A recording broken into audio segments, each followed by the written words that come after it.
네, 오늘 말씀은 야하수에로의 잔치라는 제목으로 말씀을 나눌 텐데, 오늘 말씀에만 봐도요, 잔치가 이제 새 잔치가 나와요. 그래서 1절부터 4절에 이 관리들을 위한 잔치, 5절부터 또 8절은 백성들을 위한 잔치, 그 다음에 왕후 아스디가 여인들을 위해서 베푸는 잔치가 세 가지가 나오는데요. 왜 이렇게 잔치로 에스더서가 시작될까요? 그 이유는요, 하나님 없는 인생이 만들어내는 잔치가 얼마나 허무한지를 우리들에게 보라는 것이죠. 이제 우리가 에스더를 묵상하는데, 이제 에스더서에는 특별한 점이 있는데요. 하나님이 전혀 등장하지 않습니다. 그래서 뭐 하나님이라는 그런 하나님이 우리가 막 성경 읽어보면 막 개입해 주시고 그런 내용들이요 전혀 안 나와요. 근데 그 이면에서 하나님이 부재한 것 같은 상황 속에서도 여전히 하나님의 손길을 경험할 수 있다라는 것이에요. 우리도 마찬가지로 눈에 보이는 그 세상의 잔치가 얼마나 화려해 보입니까? 그런데 우리에게 필요한 것은 하나님이 베푸시는 그 잔치에 동참할 수 있는 자로서 이 세상에서 살아가야 된다라는 것이에요. 그래서 우리가 야하수에로 잔치, 하나님 없는 인생의 특징을 살펴볼 텐데요. 첫 번째로요, 아하수에로의 잔치는 자기 과시입니다. 1절부터 4절을 보면요, 이 일은 아하수에로 왕 때에 있었던 일이니 아하수에로는 인도로부터 구스까지 127 지방을 다스리는 왕이라. 당시 아하수에로 왕이 수산궁에 즉위하고 왕위에 있은 지 제3년에 그의 모든 지방관과 신하들을 위하여 잔치를 베푸니 바사와 메대의 장수와 각 지방의 귀족과 지방관들이 다 왕 앞에 있는지라. 왕이 여러 날 곧 180일 동안 그의 영화로운 나라의 부함과 위엄의 혁혁함을 나타내니라 라고 말씀해 주고 있어요. 1절에 보니까요, 배경이 아하수에로 왕 때라고 나와 있는데요. 여러분, 이때는 페르시아 시대예요. 페르시아가 언제 시대냐면, 여러분 바벨론 아시죠? 바벨론은 남유다가 멸망했을 때 바벨론의 포로로 이렇게 백성들이 잡혀가잖아요. 근데 그때 페르시아 왕이었던 고레스가요, 이제 바벨론을 점령하고 이렇게 페르시아 제국에서 그때 칙령을 내려줘가지고 또 이제 남유다 백성들을 귀환하게 해주잖아요. 그 배경으로 보시면 돼요. 그 배경 속에서 이렇게 예루살렘으로 돌아가지 않고 남아 있었던 그런 남유다 백성들의 삶을 비추는 거라고 볼 수 있겠죠. 그리고 여기 나와 있는 아하수에로 왕은요, 크세스 1세라고 해가지고요. 여러분 뭐 아실지 모르겠지만 영화 300에 막 스파르타 막 그런 내용 나오잖아요. 그 스파르타와 반대해가지고 싸웠던 그 왕이 그 왕의 바로 크세스 여기 아하수에로 왕입니다. 아하수에로는요, 주전 486년 36세의 나이로 페르시아의 왕이 되었습니다. 그리고 1절에 보면요, 그가 다스리는 곳이 얼마나 넓었는지 인도로부터 구스까지 127 지방을 다스리는 왕이었었다라는 거겠죠. 엄청나게 많은 지역을 다스리는 것을 보여줌으로써 그가 얼마나 힘이 있는 왕인지를 보여줍니다. 2절에 보면요, 수산궁에 즉위하였다라고 말해주는데요, 페르시아에는요 4개의 수도가 있었다고 합니다. 그 중에 이 수산이라는 곳은요, 특히 페르시아 왕들이 겨울을 지내기에는 좋은 곳이었기 때문에 지금 그렇게 겨울을 이곳에서 지내고 있었다라는 것이죠.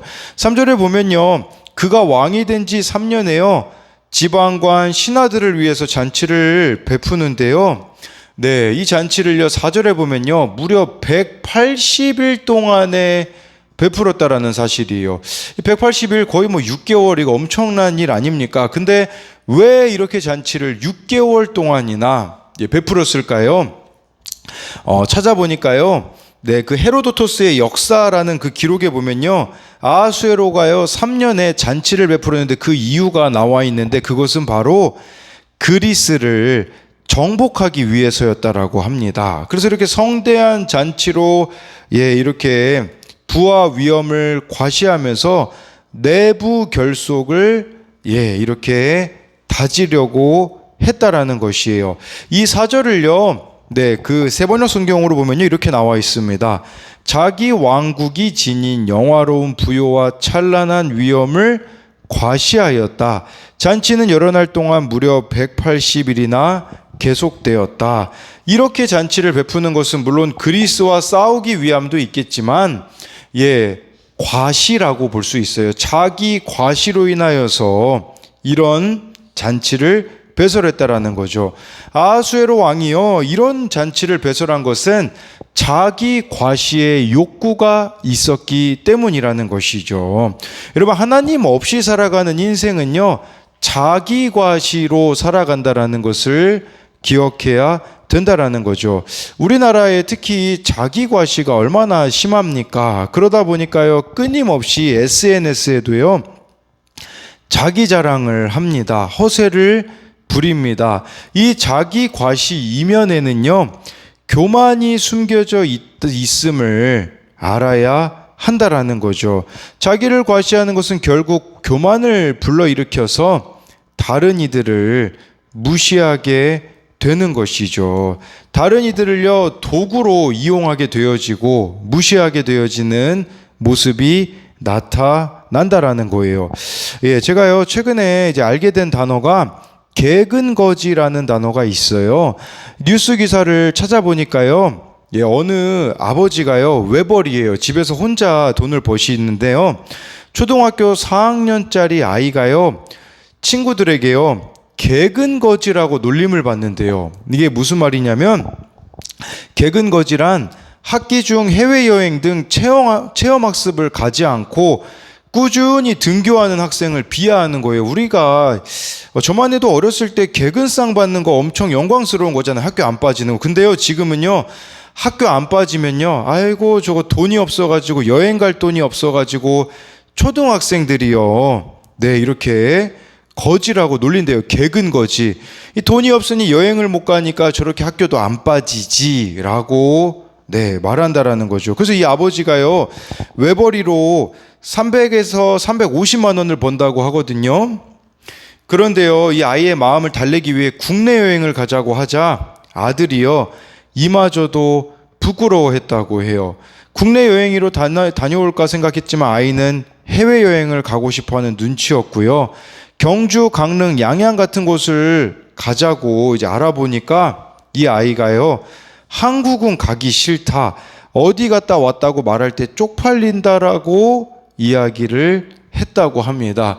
하나님 없는 인생은요, 끊임없이 자기를 교만해가지고요, 과시하는 인생이라는 것을 보여주는 것이죠. 우리나라가 그렇기 때문에 얼마나 많은 참 이렇게 비교 문화가 극에 달해 있습니까? 그래서 이것에 대한 참 적용 질문은요, 요즘 내가 주변 사람들에게 과시하고 싶은 것은 무엇입니까? 나는 남보다 뛰어나다는 것으로 자랑거리를 삼고 있지는 않습니까? 하나님 없이 쌓은 모든 것은 결국 무너진다는 사실을 알고 있습니까? 두 번째 질문은요, 교회에서 열심히 예배를 드리고 봉사하는 그 내면의 동기는 무엇입니까?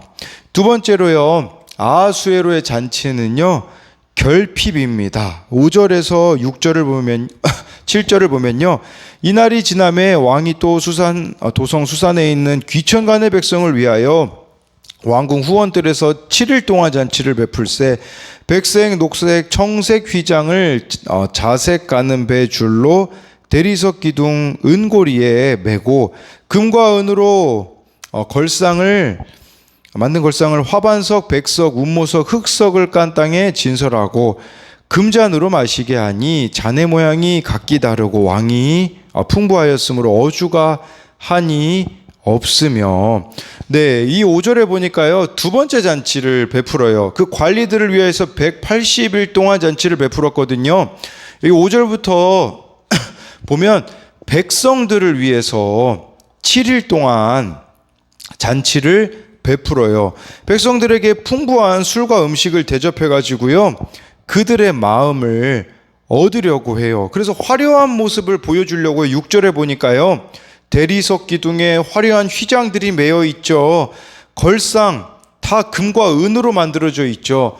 바닥은요, 화반석, 백석, 운모석, 흑석 같은 각종 귀한 보석이 깔려 있고요. 7절에요, 모든 잔이요, 금으로 만들어졌는데요. 잔의 모양이 각기 달랐다라는 것을 말해주고 있는 것이죠. 뭘 말해주는 겁니까? 화려한 포장지를 보여주는 것이라고 볼 수가 있어요. 왜 이렇게 화려한 포장지를 보여줄까요? 우리도 얼마나 화려한 포장지로 나를 포장합니까? 그렇기 때문에 화려한 스펙을 내세우고 명품을 좋아하고 남들보다 비싼 물건으로 나를 과시하려고 하는데요. 그 이유는 무엇입니까? 바로 내면이 불안해서라고 볼 수 있어요. 마음의 결핍이 크면 클수록 화려한 포장지로 나를 덮으려고 볼 수가 있는 것이겠죠. 아하수에로 왕이요, 겉으로 보기엔 얼마나 관대해 보입니까? 180일 동안 관리들에게 잔치를 베풀고 7일 동안 백성을 위해서 잔치를 베푸는 그 관대함의 이면에는 아하수에로 왕의 불안과 결핍과 낮은 자존감이 숨어 있다라는 것입니다. 여러분, 이런 사람들에게 나타나는 특징 중에 한 가지가 무엇이 있을까요? 거절감을 참아내지 못한다라는 것이에요. 모든 사람이 다 내 뜻을 따라야 하고 모든 사람이 다 내 말을 들어야 된다라는 것이에요. 제가 이렇게 말씀드릴 수 있는 이유는요, 내일 본문에 나오는데요, 와스디가 거절하거든요. 이 아하수에로 왕을요, 막 못 참아가지고요, 분노하고 있는 그 결핍투성이인, 화려한 잔치 이면에 결핍투성이인 아하수에로의 모습이 나타난다라는 거죠. 우리도 마찬가지지 않습니까? 내가 원하는 대로 되지 않으면 참지 못하고 모든 사람에게 다 좋은 사람이고 싶은데요. 그런데 예를 들어서 나를 거절하는 사람이 있잖아요. 그러면 들을 말을 들었습니다가 되지 않고 당신이 나보다 옳습니다가 되지 않습니다. 쉽게 말하면 자기 부인이 되지 않는다는 사실입니다. 결핍이 우리 안에 크면 클수록 그러하다라는 것이죠.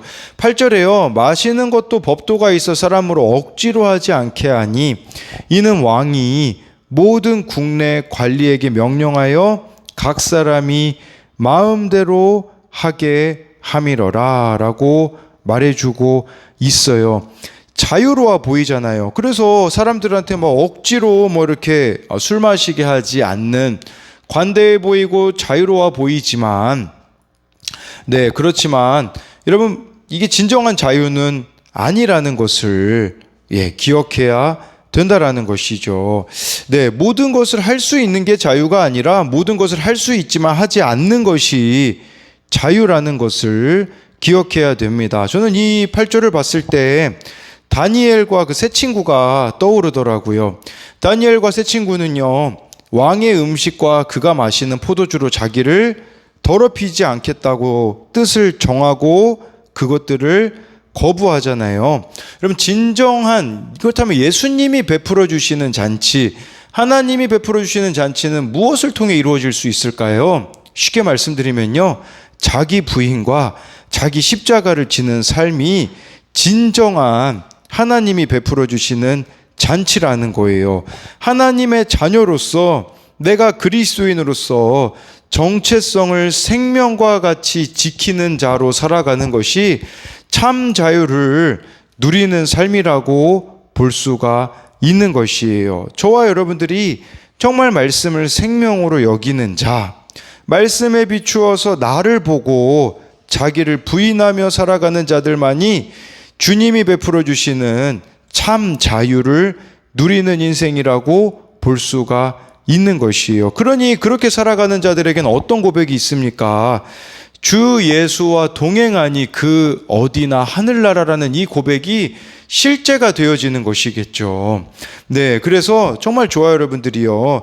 진정한 결핍의 해결은 말씀대로 자신을 부인하고 자신의 십자가를 지는 인생이라고 할 수가 있는 것이에요. 그래서 나에게 주어진 그 자리, 맡겨진 역할에 충성하는 자로서 살아가는 자가 되는 것이라고 할 수가 있는 것입니다. 그래서 마지막으로요, 이것에 대한 적용 질문은요, 내가 내세우고 있는 화려한 인생의 포장지는 무엇입니까? 그것이 화려하면 화려할수록 결핍이 크기 때문임을 인정하십니까? 두 번째로는요, 그리스도인의 정체성을 지키는 참 자유를 누리고 있습니까? 저와 여러분들이 주님이 베풀어 주시는 그 잔치는 자유함과 평강이 있어야 되는데, 그것은 저와 여러분들이 그리스도인의 정체성을 지키는 것으로 나타난다라고 볼 수가 있습니다. 네, 제가 기도하고 마치도록 하겠습니다. 살아계신 하나님, 정말 오늘 말씀에 아하수에로 왕이 베푸는 잔치 화려해 보입니다. 그러나 그 화려함 이면에는 결핍들, 열등감으로 가득 차 있는 것을 봅니다. 하나님, 우리도 자꾸 화려한 포장지로 나를 가리려고 합니다. 나의 능력으로, 돈으로, 스펙으로, 세상 그 어떤 것들로 내가 풍요로운 삶을 살아가는 것처럼 보여주고 싶어 하지만, 그 이면에는 해결되어지지 않는 결핍과 열등감과 부족함들이 있음을 고백합니다. 정말 이렇게 세상에 이 아하수에로 왕이 베푸는 그 잔치, 하나님 없는 인생들을 우리가 부러워하는 것이 아니라 하나님 안에 거하는 인생이 되어지기 원합니다. 하나님만으로 만족하는 인생이 됨으로써 정말 사도 바울의 고백처럼 내게 능력 주시는 자 안에서 모든 것을 할 수 있다고, 풍요에 처하든지 비천에 처하든지 상관없이 주님 안에서 자족하는 마음을 가졌다라는 그 사도 바울의 모습처럼, 하나님, 우리도 하나님 안에서 만족하며 자족하는 인생이 되게 하여 주옵소서. 정말 오늘도 우리의 오늘 하루 삶 가운데서도 말씀과 기도와 자기 부인과 십자가 지는 삶이 있는 삶으로 우리들을 인도하여 주실 것을 믿으며 살아계신 예수님 이름으로 기도드립니다. 아멘.